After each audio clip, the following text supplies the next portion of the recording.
दोस्तों, मेरा नाम प्रिया है और घर में मुझे सभी पिया कहकर बुलाते हैं। हम सिर्फ दो ही बहनें हैं, जिसमें मेरी बड़ी बहन काव्या की शादी हो चुकी है।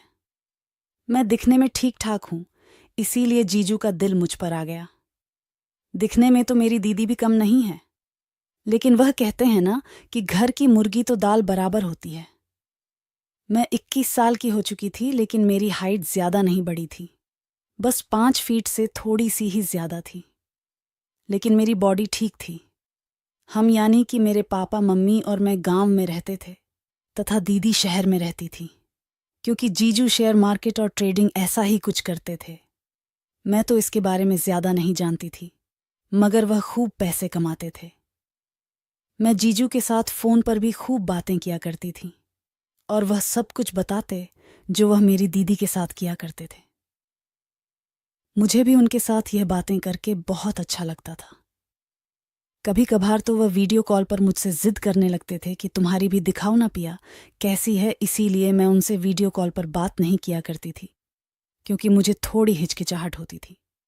लेकिन जीजू ने मुझे बहुत बार नाग देवता के दर्शन करवाए थे। वह बोलते कि कुछ नहीं होता पिया, तुम तो बहुत शर्माती हो, अब तुम्हारी दीदी को ही देख लो, रोज इसकी पूजा करती है। तभी मैं मुस्कुराते हुए बोलती कि बस करो जीजू, मुझे नहीं देखना, आप भी ना। सच कहूं तो मेरा भी पूजन करवाने का बहुत मन करता था, लेकिन मैं कर भी क्या सकती थी, इसीलिए मैं फोन काट देती। एक बार जीजू ने फोन पर मुझे बहला फुसलाकर पूछ ही लिया कि पिया, क्या तुम्हारा मन नहीं करता कि तुम शादी कर लो? तो मैंने जीजू को कहा कि बहुत करता है जीजू, आखिर मैं भी तो एक लड़की ही हूं। तो जीजू बोले कि वैसे अगर तुम चाहो तो मैं तुम्हारी ख्वाहिश को पूरा कर सकता हूं। तो मैं बोली कि नहीं जीजू, मगर मुझे अभी शादी नहीं करनी। तो जीजू बोले कि अरे साली साहिबा, शादी की बात कौन कर रहा है, मैं तो आपको बिना शादी के ही सुख देना चाहता हूं। तभी मैंने जीजू से कहा कि चलो ऐसी बात है तो फिर मैं आपको सोच कर बताऊंगी। अगले दिन फिर जीजू ने मुझे फोन कर लिया और पूछने लगे कि क्या हुआ पिया, तुमने बताया नहीं? तो मैं बोली कि जीजू वैसे मन तो मेरा भी कर रहा है, लेकिन आप मेरे जीजा जी लगते हो, अगर दीदी को पता चल गया तो वह गुस्सा करेंगी। तभी जीजू बोले कि अरे पिया, तुम इतना डरा मत करो, कुछ नहीं होगा, मैं कल तुम्हारे गांव आ रहा हूं, तुम बस तैयार रहना। लेकिन तभी मैंने जीजू से कह दिया था कि जीजू मेरी ना है, आप मत आना। शाम को मैंने फिर जीजू को फोन किया कि जीजू मैं सच कह रही हूं, आप कल मत आना। लेकिन जीजू कहने लगे कि अब तो मैंने मन बना लिया है और अब तो मैं आऊंगा, देखता हूं तुम कैसे नहीं मानती हो। मैंने बहुत रिक्वेस्ट की, लेकिन जीजू नहीं माने। सुबह 10 बजे तक जीजू गाड़ी लेकर घर आ चुके थे। घर में पापा मम्मी भी थे, तो जीजू उनके साथ बैठे बातें कर रहे थे और उन्होंने बहना भी बना लिया था कि मैं ज़रा कम से आया था, इसलिए सोचा आपसे मिलता चलूं। मैं रसोई में खाना बना रही थी, तो थोड़ी देर बाद जीजू सीधा ही रसोई में आ गए और उन्होंने ज़ोर से मेरी छोटी खींची और बोले कि कैसी हो साली साहिबा, फ़ोन पर तो बड़े नखरे दिखा रही थी, फिर इतना किसके लिए सजी हो? तभी मैं ज़ोर से चीख पड़ी कि छोड़ो जीजू, आप भी ना। मैंने कितना मना किया था कि मत आना, लेकिन फिर भी आप आ गए। क्या आपका दीदी से जी नहीं भरता जो मेरे पीछे पड़े रहते हो? इतने में जीजू बोले कि आज तो बड़ी ही गुस्से में लग रही हो, चलो अभी तुम्हारा गुस्सा शांत करता हूँ। उसके बाद उन्होंने सोने का ब्रेसलेट निकाला और मेरे गले में डाल दिया। वास्तव में वह बहुत ही सुंदर था। मैंने पूछा कि अब इसकी क्या ज़रूरत थी जीजू? तो वह बोले कि यह तो साली साहिबा के लिए बस छोटा सा तोहफा है, बताओ कैसा लगा? तो मैं मुस्कुराते हुए बोले कि बहुत सुंदर है जीजू, लेकिन आप यह मत समझ लेना कि मैं इसके बदले आपको। तो जीजू बोले कि अरे नहीं पिया, यह तो बस ऐसे ही मन किया तो ले लिया। वैसे सच कहूं तो ये तुम पर बहुत जच रहा है, बिल्कुल राजकुमारी सी लग रही हो। तभी मैं बोली कि बस करो जीजू, मुझे ज्यादा मस्खे लगाने की जरूरत नहीं है, मैं सब समझती हूँ। इसके बाद मैंने सभी के लिए खाना लगा दिया। जीजू भी भूखे ही आए थे, तो उन्होंने भी हमारे साथ खाना खाया और बातें भी करने लगे। मैंने सोचा कि जीजू शायद अभी जाएंगे, तो मैंने कंफर्म करने के लिए मजाक के मूड से पूछ लिया कि जीजू आप आज आज रुक जाते। तो जीजू बोले कि तुम्हें किसने कहा कि मैं जा रहा हूँ? मैं कल सुबह जाऊँगा। अगर आप लोगों को परेशानी हो रही है तो फिर मैं अभी निकल जाऊँगा। तो मेरे पापा बोले कि अरे नहीं, यह तो मजाक कर रही है, और उन्होंने मुझे ही डांट दिया। खाना खाकर जीजू गेस्ट रूम में आराम करने लगे तथा मम्मी पापा खेत चले गए, क्योंकि हमारे खेत में अभी चावल लगाए जा रहे थे। मैं भी पापा के साथ खेत जाना चाहती थी, क्योंकि मुझे पता था अगर मैं घर पर रुकी तो जीजू मुझे नहीं छोड़ेंगे।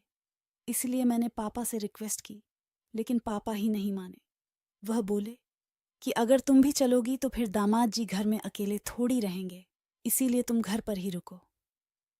मेरे पापा से ऐसी बात सुनकर जीजू तो बहुत ही खुश हुए, क्योंकि अब हमें सारी दोपहर डिस्टर्ब करने वाला कोई नहीं था। इसके बाद मैं रसोई का काम निपटाने लगी, और जैसे ही पापा मम्मी घर से निकले, जीजू तुरंत मेरे पीछे रसोई में आ गए और मुझे पकड़कर गेस्ट रूम में ले गए। मैंने बहुत छुड़ाने की कोशिश की, लेकिन वह नहीं माने। रूम में ले जाकर उन्होंने मुझे बेड पर बिठाया तथा खुद नीचे बैठकर मुझे मनाने लगे कि अब मान भी जाओ ना पिया। जीजू को नीचे बैठा देखकर मुझे भी अच्छा नहीं लग रहा था, इसलिए मैंने उन्हें कहा कि जीजू प्लीज, आप ऐसे मत करिए। चलिए ठीक है, पहले आप ऊपर बैठिए। मेरे मुंह से ऐसा सुनकर जीजू के चेहरे पर मुस्कुराहट आ गई और वह बोले कि चलो महारानी जी को थोड़ी दया तो आई। तभी मैंने जीजू से कहा कि अब आप ऐसे करेंगे तो मुझे मानना ही पड़ेगा। लेकिन सच कहूं तो जीजू, मुझे बहुत ही घबराहट महसूस हो रही है। तभी जीजू बोले कि कोई बात नहीं पिया, यह नॉर्मल है, फर्स्ट टाइम सभी को होती है, और वैसे भी तुम घबराई हुई और भी सुंदर लग रही हो। मेरे माथे पर थोड़ा थोड़ा पसीना आ चुका था। फिर जैसे ही जीजू स्टार्ट करने लगे, उतने में ही काव्या दीदी का फोन आ गया, लेकिन जीजू ने तुरंत ही फोन काट दिया। उसके बाद फिर काव्या दीदी ने घंटी मार दी। जीजू फिर से फोन काटने वाले थे, लेकिन मैंने उनके हाथ से फोन ले लिया और उठा लिया। फोन उठाते ही दीदी गुस्से में बोली कि क्या बात है अर्नव, तुम फोन क्यों नहीं उठा रहे? तभी मैंने जवाब दिया कि दीदी, वो मैं प्रिया बोल रही हूँ। तभी दीदी बोली कि अच्छा, कैसी हो पिया, और मम्मी पापा कैसे हैं? तो मैंने दीदी को नमस्ते किया और कहा कि मैं ठीक हूँ दीदी, आप कैसी हो? तभी दीदी बोली कि मैं ठीक नहीं हूँ, इसीलिए तो फोन किया था। आज सुबह ही सीढ़ियों से उतरते वक्त मेरा पैर फिसल गया था और मैं गिर गई। इतना सुनते ही जीजू ने मेरे हाथ से फोन छीन लिया और दीदी से परेशान होकर डांटने लगे कि काव्य, तुम्हें सुबह ही फोन कर देना चाहिए था ना। अब कैसी हो? ज्यादा चोट तो नहीं लगी? तुम रुको, मैं अभी 1 घंटे में ही पहुंचता हूं। तभी दीदी बोली कि अब इतना भी परेशान होने की जरूरत नहीं है। जब कॉल करती हूं तो उठाते नहीं हो, तुम्हें तो मेरी बिल्कुल भी फिक्र नहीं है। तो जीजू ने दीदी को सॉरी बोला और कहा कि चलो, अब मुझे माफ भी कर दो रानी साहिबा, आगे से ऐसा नहीं करूंगा। तभी मैंने जीजू के हाथों से फोन ले लिया और दीदी को कहने लगी कि दीदी, मुझे जीजू की शिकायत करनी है। तो दीदी बोली कि कैसी शिकायत? फिर मैंने उन्हें कहा कि यह मुझे बहुत परेशान करते हैं, हर वक्त छेड़ते रहते हैं। मैं तो इन्हें बहुत डांटती हूँ, लेकिन ये मानते ही नहीं। अब आप ही समझाओ इन्हें। तब दीदी बोली कि यार जीजा साली के मामले में तो मुझे मत ही घसीटो, वैसे भी ये मुझे भी बहुत तंग करते हैं, इसीलिए इनकी आदत हो गई है। ऐसा कहते रहते उन्होंने फोन काट दिया। इतने में जीजू खड़े हो चुके थे और उन्होंने मुझसे कहा कि चलो ठीक है पिया, अब मुझे जाना होगा। तो मैंने जीजू से कहा कि अरे रुको ना, इतनी भी क्या जल्दी है, अब तो मैं भी तैयार हूं। तो जीजू बोले कि नहीं पिया, तुम समझने की कोशिश करो, काव्या को मेरी जरूरत होगी। मैंने जीजू को बहुत समझाया कि अरे बस आधे घंटे की तो बात है ना जीजू, फिर चले जाना। लेकिन जीजू ने मेरी एक भी नहीं सुनी, तो मेरी भी आंखों में आंसू आ गए और मैंने रोनी सी आवाज में जीजू से कहा कि प्लीज जीजू। मेरी आंखों में आंसू देखकर जीजू भी भावुक हो गए और बोले कि अरे पगली, रो क्यों रही हो? तभी जीजू ने मुझे बेड पर बिठाया और बोले कि चलो, अब मुस्कुराओ। तभी मैंने जीजू से कहा कि जीजू, शायद आप नहीं जानते कि मुझे आपसे बातें करना कितना अच्छा लगता है, यह तो मैं आपको तंग करने के लिए मना करती रहती हूँ। फिर जीजू मुझे समझाते हुए बोले कि अरे मुझे पता है पगली, इसीलिए तो मैं तुम्हारी बातों का बुरा नहीं मानता। चलो ऐसा करो, तुम भी मेरे साथ चलो, इसी बहाने तुम्हारी दीदी से भी मिलाना। जीजू के मुंह से ऐसा सुनकर मेरा तो चेहरा ही खिल गया, लेकिन मैंने जीजू को कहा कि पापा नहीं जाने देंगे। उन्हें कौन कहेगा, तो जीजू बोले कि वह काव्य संभाल लेगी, तुम बस जल्दी से तैयार हो जाओ। इसके बाद मैं जल्दी से तैयार हो गई, और जब जीजू ने काव्या दीदी को बताया कि मैं भी आ रही हूं, तो दीदी भी बहुत खुश हुई और उन्होंने पापा को फ़ोन करके बोल दिया। इसके बाद मैं और जीजू शहर के लिए निकल गए। सारे रास्ते मैंने जीजू पर से नज़रें नहीं हटाई। जब जीजू ने पूछा तो मैं बोली कि सच सच बताना जीजू, आप सिर्फ मेरे लिए ही गांव आए थे क्या? तभी जीजू मुस्कुराते हुए बोले कि आया तो तुम्हारी, लेकिन किस्मत देखो, तुम्ही को लेकर जा रहा हूं। उसके बाद पता नहीं मुझे क्या हुआ, मैंने बिना सोचे समझे ही जीजू को आई लव यू बोल दिया। मेरे इतना कहते ही जीजू ने एकदम ब्रेक लगा दिए और बोले कि पिया, यह तुम कैसी बातें कर रही हो? तुम अब भी बच्ची हो, इसलिए तुम्हें पता नहीं है, मैं तुम्हारा जीजा लगता हूं। तो मैं बोली कि हाँ, इतना मुझे पता है, तभी मेरे आगे पीछे घूम रहे हो, मैं इतनी भी छोटी नहीं हूं। फिर मैंने सॉरी बोलकर कहा, चलो ठीक है, आज के बाद ऐसा नहीं बोलूंगी। तभी जीजू बोले कि मैं तो बस तुम्हें। फिर मैंने हाथ जोड़ते हुए कहा कि अच्छा ठीक है बाबा, आगे से नहीं करूंगी। वही रास्ते पर एक गोलगप्पे का ठेला लगा हुआ था, तो मैं गोलगप्पे खाने की जिद करने लगी, क्योंकि मुझे गोलगप्पे बहुत ही पसंद है। इसके बाद आधे घंटे के अंदर हम घर पहुंच गए। घर पर दीदी के साथ उनकी सहेली बैठी थी, जो उन्हें अस्पताल से चेक करवा कर लाई थी। मुझे देखकर काव्या दीदी बहुत ही खुश हुई। जीजू ने जाते ही दीदी को डांट लगानी शुरू कर दी कि तुम्हें कितनी बार बोला है, काव्या धीरे धीरे काम किया करो, लेकिन तुम मेरी सुनती कहाँ हो। इसके बाद जीजू वहीं बैठ गए और मैं फ्रेश होने के लिए नहाने चली गई। नहाने के बाद मैं रसोई में सभी के लिए पोहे बना रही थी, क्योंकि दोपहर में सभी को भूख लग गई थी।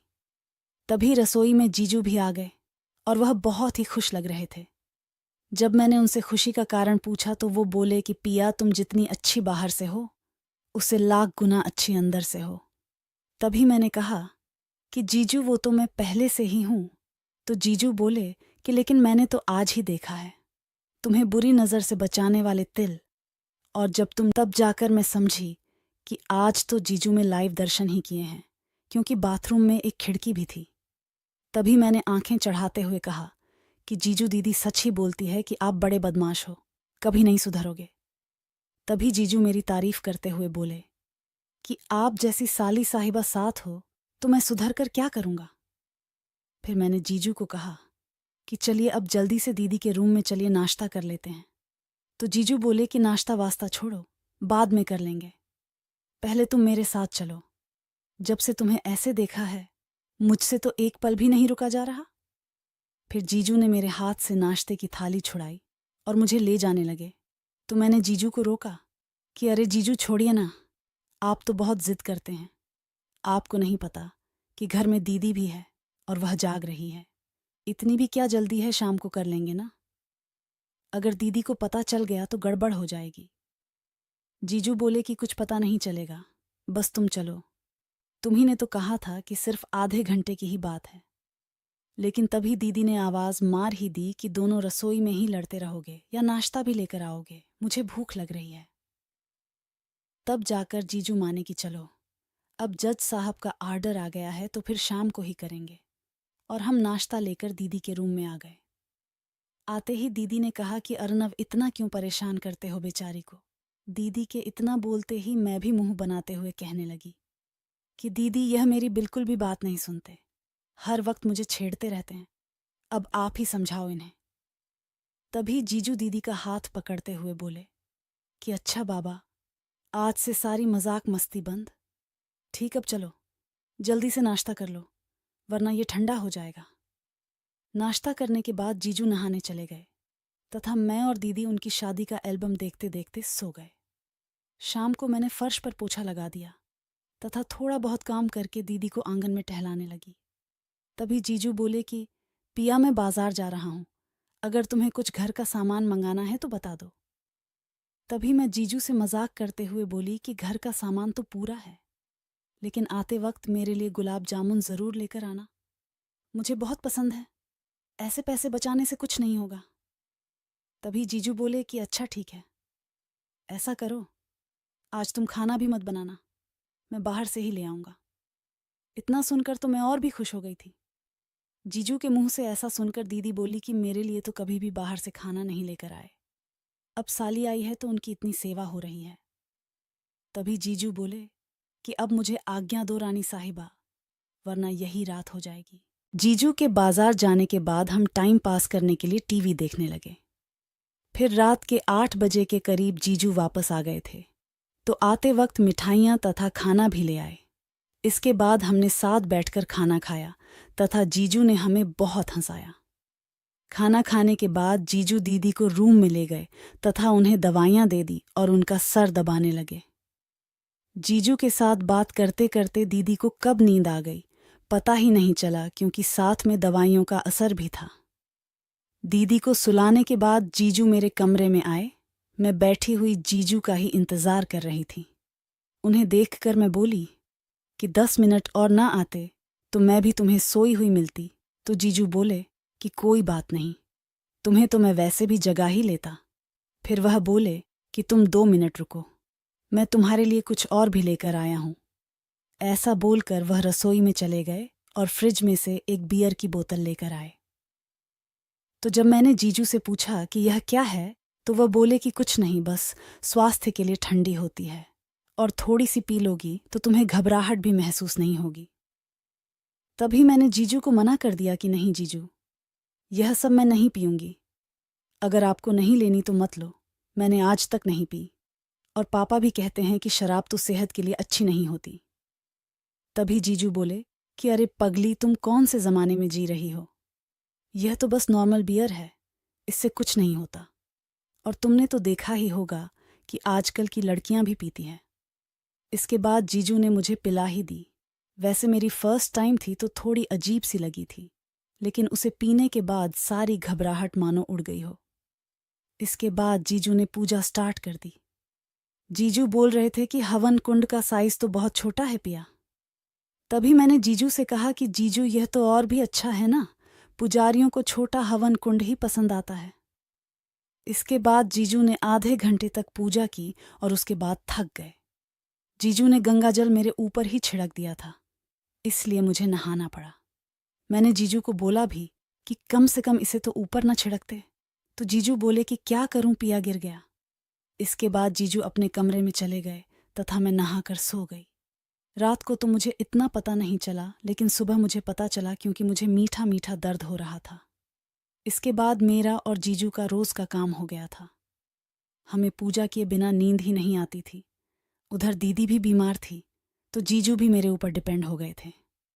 मैंने 10-15 दिनों तक जीजू के साथ खूब मज़े किए, और इतने में दीदी भी वापस ठीक हो गई थी। इसके बाद जीजू मुझे वापस गांव छोड़ आए थे। फिर 2 दिनों बाद जीजू का मेरे पास फ़ोन आया और उन्होंने कहा कि पिया, दरअसल तुम्हारी दीदी को सब कुछ पता चल गया था। वह तो तुम्हारी खातिर कुछ नहीं बोली, लेकिन जैसे ही मैं कल घर आया तो उसने मुझे बहुत डांटा और मुझसे बात भी नहीं की। वैसे मैंने काव्या को मना लिया है, लेकिन प्लीज़ अब तुम भी वह सारी बातें दिमाग से निकाल देना। यह सुनकर मैं भी डर गई थी, लेकिन काव्या दीदी दिल की बहुत अच्छी थी। मैंने तुरंत उन्हें फ़ोन कर लिया और उनसे माफ़ी मांग ली। दीदी बोली कि कोई बात नहीं पिया, तुम तो बच्ची थी, गलती तो इनकी ही है, लेकिन मैंने इन्हें समझा दिया है। आज के बाद ये ऐसा कुछ नहीं करेंगे, और तुम घर पर भी कुछ मत बताना, वरना मम्मी पापा भी परेशान होंगे। इसके बाद सब कुछ नॉर्मल हो गया और दीदी ने भी बात को आगे नहीं बढ़ाया, क्योंकि जीजू में भले ही लाख कमियां थीं, लेकिन वह काव्या दीदी की हर बात मानते थे।